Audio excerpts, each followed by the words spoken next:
isinya, Pak. Lalu si salah satu penyuluhnya dosen saya penyuluhnya. Bagaimana ya memperkenalkan kondom kepada masyarakat desa.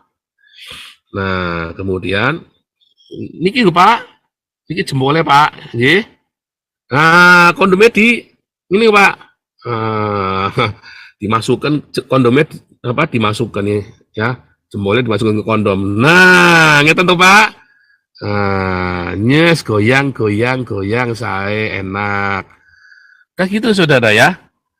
Nah, itu buat cara mencegah kehamilan.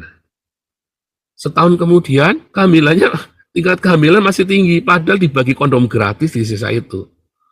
Terus kenapa enggak enak pakai kondom? Enggak dipakai kondomnya. Loh terus gimana caranya Bu? Ditanyain satu-satu setelah setahun, dievaluasi. Ya begini toh, makanya toh masukin jempol gitu kan kondomnya. Cekelan batuk Saudara. Jadi waktu mereka sambil olah BB, kondomnya dipasang di jempol Saudara. Ya memang begitu Saudara. Anda tidak bisa ngomong, padahal Anda berusaha memperhalus bahasa, tapi akhirnya nggak nyampe bahasa itu. Dia harus deal, itu repotnya ya Jokowi. Jadi ada orang tersinggung sama saya, marah ya, katanya saya menjelek-jelekan Jokowi. Memang jelek kok, dia nggak punya nyalin, nggak punya titit kok. Ya ngomong jorok lagi kan. Ya memang nggak punya titit, nggak punya deal. Anaknya jago, berani anaknya Jokowi. Ya, kenapa? Ya karena dia masih goblok, masih naif. Masih goblok, masih naif. Jadinya nekat berani ya. Gereja lagi disegel, dibredel segelnya. Hebat Saudara. Ya kan?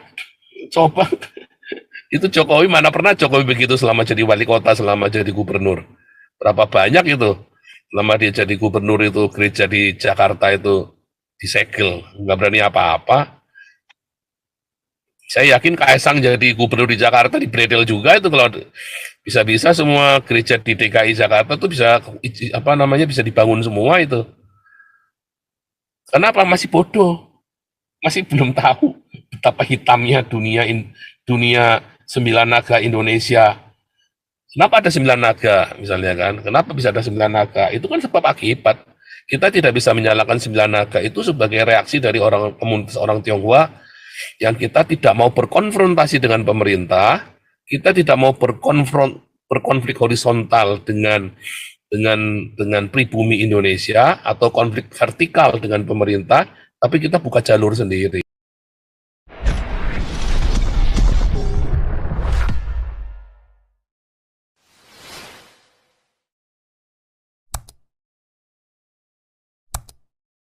Karena saya lagi batuk-batuk terus ya.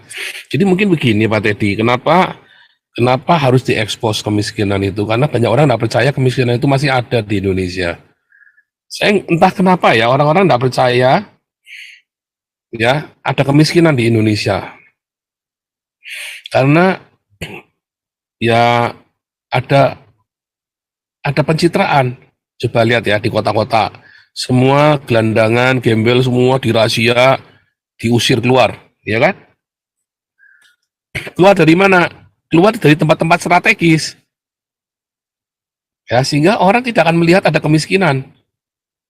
Orang kalau di daerah Sudirman nggak percaya ada kemiskinan sana, apalagi sekarang sudah dibersihkan ya. Segitiga emas itu kan sudah nggak ada perkampungan kumuh lagi. Tapi orang miskinnya kemana? Ya, masih ada, cuman dipinggirkan. Jadi memang harus diekspos. Kita harus jujur bahwa itu ada.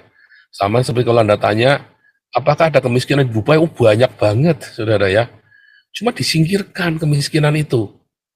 Orangnya, bukan kemiskinannya, orangnya yang disingkirkan. Itu bahayanya. Nah, kemiskinan di Indonesia itu orangnya disingkirkan, bukan kemiskinannya. Sekarang ini Jokowi belum mampu menuntaskan kemiskinan loh. 10 tahun berkuasa. Kita harus akui Jokowi tidak mampu. Gagal. Karena apa? Ya ngerecokin banyak. Bukannya nggak mampu Jokowi. Bukannya tidak capable untuk administrasinya. Tetapi powernya nggak ada. Dikeroyok sama MUI dia. Dan masih dimintain setoran juga sama partainya kan. masih dipalak juga kan. Karena kan Jokowi naiknya kan ya maaf kata gratisan dia kan. Dia kan naik gratisan. Bukan jatahnya dia kok harusnya. Dan dia kan sudah dapat jatah jadi gubernur. Bisa naik lagi langsung baru 2 tahun jadi gubernur. Wah ini kan top. Makanya ya dia harus setoran dan itu bikin dia capek, cukup capek saudara ya. Saya lihat memang memang tangannya terikat dia tuh. Kemarin ngomong ya Jokowi ya, tangan saya terikat, dia bilang gitu ya. Memang nggak bisa. Dia administrator yang bagus si Jokowi ini. Tapi ya tangannya terikat. Dia harus deal dengan sana sini. Dia harus deal, itu repotnya ya Jokowi. Jadi ada orang tersinggung sama saya, marah ya, katanya saya menjelek-jelekan Jokowi. Memang jelek kok. Dia nggak punya nyali, nggak punya titit kok. Ya ngomong jorok lagi kan. Ya memang nggak punya titit, nggak punya deal. Anaknya jago, berani anaknya Jokowi. Ya, kenapa? Ya karena dia masih goblok, masih naif. Masih goblok, masih naif. Jadinya nekat berani ya. Gereja lagi disegel, dibredel segelnya. Hebat saudara. Ya kan? Coba itu Jokowi, mana pernah Jokowi begitu selama jadi wali kota, selama jadi gubernur. Berapa banyak itu selama dia jadi gubernur itu gereja di Jakarta itu disegel, nggak berani apa-apa. Saya yakin Kaisang jadi gubernur di Jakarta dibredel juga itu, kalau bisa-bisa semua gereja di DKI Jakarta tuh bisa apa namanya bisa dibangun semua itu. Kenapa? Masih bodoh, masih belum tahu betapa hitamnya dunia sembilan naga Indonesia. Kenapa ada 9 naga misalnya kan? Kenapa bisa ada 9 naga? Itu kan sebab akibat. Kita tidak bisa menyalahkan 9 naga itu sebagai reaksi dari orang komunitas orang Tionghoa yang kita tidak mau berkonfrontasi dengan pemerintah, kita tidak mau berkonflik horizontal dengan pribumi Indonesia atau konflik vertikal dengan pemerintah, tapi kita buka jalur sendiri. Tapi tentu saja akan mengurangi jatah dari penguasa dan oligarki. Jadi memang kenyataannya kemiskinan itu tetap ada, masih ada, belum terselesaikan, hanya dipoles. Tapi ada, makanya harus diekspos supaya orang tahu bahwa itu memang ada. Kok tega? Ya memang begitu. Kalau di Eropa nggak boleh Pak kita jualan begitu. Di Amerika Pak ngomong itu nggak manusiawi. Memang di Amerika Bapak bisa dituntut kalau begitu toh. Bapak mengekspos kemiskinan orang itu Bapak bisa diomelin sama rakyat itu Pak. Sama di Eropa juga sama, nggak boleh Pak, nggak etis. Tetapi di Indonesia Pak, aduh Pak, kalau nggak digituin Pak, maaf ya Pak, saya kemarin ngomong nih, ini untuk bagi orang yang miskin, ya ada kursi roda, bagi-bagi kursi roda bagi orang miskin. Saya dikritik habis-habisan, ya ada yang sampai japri saya, Pak nggak boleh Pak ngomong orang miskin itu menyinggung perasaan loh Pak. Nah itu. Nah itu coba bayangin, padahal dia miskin, beneran miskin loh. Tapi kalau saya bilang ini untuk bagi yang kurang mampu, terus memang banyak orang kurang mampu. Ya kemarin pernah saya cerita hari Minggu ya, Pak Teddy ikut enggak. Hari Minggu saya bilang, saudara bayangin ya, kita pernah ngurus BPJS-nya orang, dulu ya, bukan dulu pernah terjadi ya. Orang ini numpang di rumahnya anak tua kami. Dia miskin. Yang kenali si ceker babi itu. Miskin. Lalu disuruh bikin surat miskin buat ngurus BPJS ya supaya keluar semua. Anaknya tuh kayak tikus Pak, banyak banget Pak. Ya kan? Nggak mau Pak. Nggak mau ngaku miskin, nggak mau. Ini saya ngomong ya, ngomong terus terang aja ya. Banyak orang terlalu gengsi ya, dan banyak orang berkamuflase, bahkan dia menghias rumahnya supaya jangan tidak miskin, tapi dia miskin sebetulnya. Karena Indonesia hidup dengan penampilan ya. Saya nggak ngerti ya apa yang di dalam pikiran kalian orang Indonesia. Tapi orang Indonesia itu harus diletakkan di mukanya dia. Maaf kata, ya kalau kotoran itu kudu taruh di piring, taruh di mejanya dia. Ini loh kotoran, taruh di meja gitu loh. Harus begitu Pak kalau sama orang Indonesia Pak ngomongnya Pak. Makanya saya ngomong dengan bahasa-bahasa yang vulgar dulu ya. Kenapa? Karena yang kita ajak bicara ya adalah yang rata-rata ber-IQ golira Pak. Tidak semua orang Indonesia tentunya ya. Makanya kita lihat dong, kita pilih-pilih pada siapa kita bicara. Tapi secara umum, kalau Anda sedang komunikasi massa, saudara, di Indonesia ya, komunikasi massa. Saya dulu belajar komunikasi massa ya, kan namanya, aduh mata kuliahnya apa saya lupa namanya ya, sebentar. Saya jadi asisten dosen juga ya di situ ya, saya jadi asisten dosen juga, jadi komunikasi massa. Hmm, saya lupa nama kuliahnya. Jadi bagaimana saya bicara kepada petani ya saudara ya. Saya jadi asisten dosen saudara ya, komunikasi massa ya. Bagaimana saya berkomunikasi dengan masyarakat di desa ini ya. Jadi ada hal-hal yang harus vulgar. Ya, ini ada salah satu anekdot yang saya dengar dari dosen saya ya. Dia cerita, saya sampai ketawa nggak hilang-hilang dulu, nggak berhenti-berhenti satu kelas itu ya. Ini proyek, ini beneran terjadi. Ini beneran terjadi. Proyek kondomisasi zamannya KB, gerakan KB. Pak Teddy mungkin sudah pergi di Amerika, jadi Pak Teddy nggak ngalamin ya. Saya itu SMP ya kalau nggak salah ya. Proyek kondom. BKKBN, proyek mensukseskan keluarga berencana. Saya SMP, Pak Teddy sudah berangkat ke Amerika saya yakin.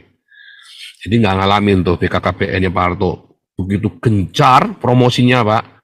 Lalu si salah satu penyuluhnya, dosen saya penyuluhnya. Bagaimana ya memperkenalkan kondom kepada masyarakat desa. Nah, kemudian niki lho Pak, niki jempolnya Pak, nggih. Nah, kondomnya ini Pak, dimasukkan kondomnya dimasukkan ya, jempolnya dimasukkan ke kondom. Nah, ngeten tuh Pak. Nyes goyang saya enak. Kayak gitu saudara ya. Nah, itu buat cara mencegah kehamilan. Setahun kemudian kehamilannya, tingkat kehamilan masih tinggi, padahal dibagi kondom gratis di sisa itu. Terus kenapa nggak enak pakai kondom? Enggak dipakai kondomnya. Lalu terus gimana caranya Bu? Ditanyain satu-satu setelah setahun, dievaluasi. Ya begini toh, makanya toh masukin jempol gitu kan kondomnya. Sekelan batuk saudara. Jadi waktu mereka sambil olahraga BB, kondomnya dipasang di jempol saudara. Ya memang begitu saudara. Anda tidak bisa ngomong, padahal Anda berusaha memperhalus bahasa. Tapi akhirnya nggak nyampe bahasa itu. Konyol ya saudara. Waktu itu kondom itu benar-benar barang baru di Indonesia ya. Masih barang baru. Zaman itu kondom itu belum ada yang apa? Sekarang itu saya lupa nama kondom di Indonesia ya. Dulu tuh zamannya masih King Tax gitu ya. King Tax yang mahal-mahal itu ya saudara ya. Sekarang itu ada kondom kelas 2-nya Sutra ya sekarang ya. Sutra itu ya, kondom Sutra itu yang murah-murah itu ya. Itu zamannya masih kondom mahal itu ya. Terus mulai BKKBN produksi kondom itu ya, produk lokal yang murah ya, dibagikan ke masyarakat desa. Nah itu ngomongnya nggak boleh, ngeten nih Pak, jempolnya lebu ini lepet neng kondom ini ya, enak katanya. Oh iya udah sambil gini ya kan, kalau perlu dua-duanya dikondomi jempolnya saudara ya. Dia sambil goyang olah BB, goyang dompet saudara ya, sambil goyang dompet olah BB dikondomin jempol ya. Ya tetap nganak saudara, mau diapain tetap nganak, mau pasang 4 jempol juga tetap nganak. Lah gimana saudara, pusing saya tuh jadi cerita itu ya saudara. Makanya kamu kalau memperhalus bahasa, jadi intinya dalam penyuluhan pertanian, kalau memperhalus bahasa itu kamu jangan saking halusnya sampai orang itu nggak ngerti yang kamu maksud. Tetap poinnya apa, objeknya itu apa. Saudara, ketika saya ngomong tiap hari, Anda suka terkejut ya. Anda yang berpendidikan pasti terkejut dengan bahasa saya. Masalahnya yang saya target saya bukan Anda. Ya, makanya ibu-ibu mohon maaf ya. Ibu-ibu Kristen mohon maaf. Target saya bukan Anda. Target saya adalah masyarakat beragama yang kadrun. Mau yang Kristen, mau yang Islam, tapi kadrun. Yang otaknya udah nggak bisa diajak ngomong dengan bahasa IQ yang tinggi, dengan bahasa yang elegan. Orang seperti itu yang sudah beragama, yang udah bulukan, mau Kristen, mau Islam, yang udah bulukan, hanya bisa diajak ngomong dengan bahasa sumpah serapah. Itu namanya bulukan, itu Raja Singa, sipilih semua rontok, itu diajak ngomong kayak saya, saudara. Serius, saudara. Itu Pak Didi, makanya Kemiskinan itu harus diekspos, walaupun itu tidak etis. Balik lagi, Pak Teddy mau cerita tentang etis nggak etis. Menurut saya kalau di Indonesia, Pak Teddy cerita etis nggak etis, nggak pas, Pak. Indonesia belum saatnya masuk ke etis tidak etis. Karena Indonesia, kalau zaman Soeharto mungkin, Pak ya.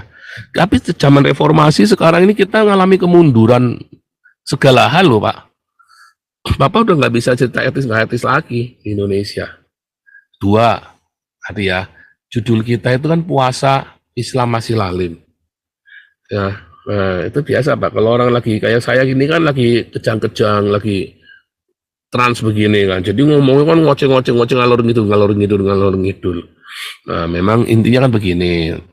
Ya, satu, ini kan menjelang Ramadan, bulan puasa, dan Idul Fitri.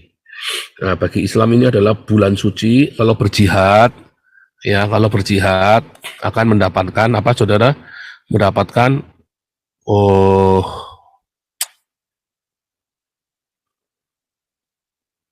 kalau apa namanya, pahala, cari kata pahala kan, nggak soalnya lagi demam gini kan, ya, pahala jadi keder, dapat pahala.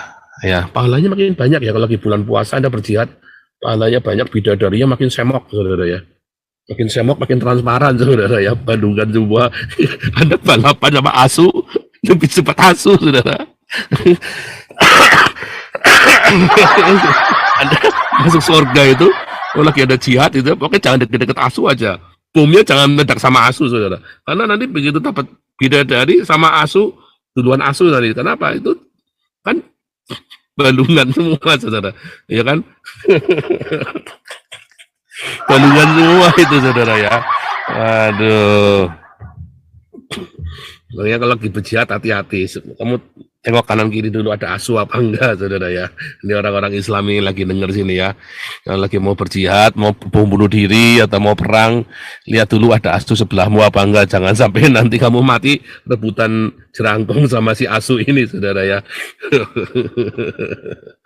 Soalnya asu masuk surga ya, saudara ya. Anjing masuk surga loh, itu katanya orang Islam loh. Ya. Ajaib ya, anjing masuk surga ya. Luar biasa orang Islam ini.